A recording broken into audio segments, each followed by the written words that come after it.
Again, just briefly.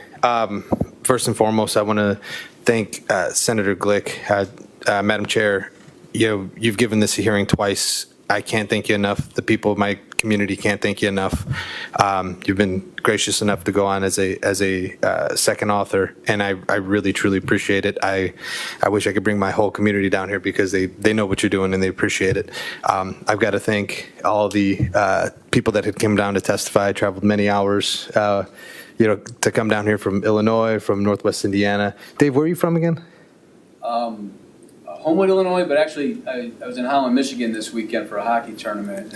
Went to Illinois, then came here this morning. So he's been, he came down. I think he was going to sleep in his car last year to be here for this, and that's how important it is to him and to the whole organization.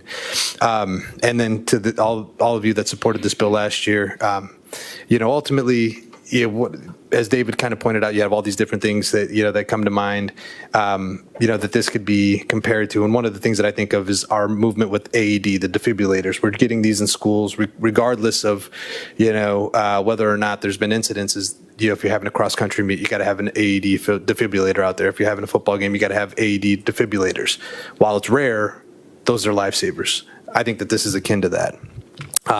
Lastly, I'll leave you with the real quick story. Last year, after we had passed this bill and it ultimately died in the House, I have a sister-in-law who is tough as nails. She's been a police officer as long as I've been an attorney, and we love exchanging stories about what's going on with the police department, and I tell her about, my job, and now specifically she's taken this great interest in what we're doing in the Senate.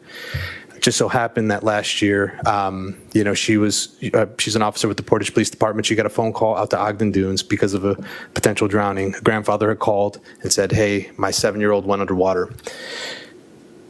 He gave his address, his personal address, not where he was at, but she, smart as a whip, went to the beach.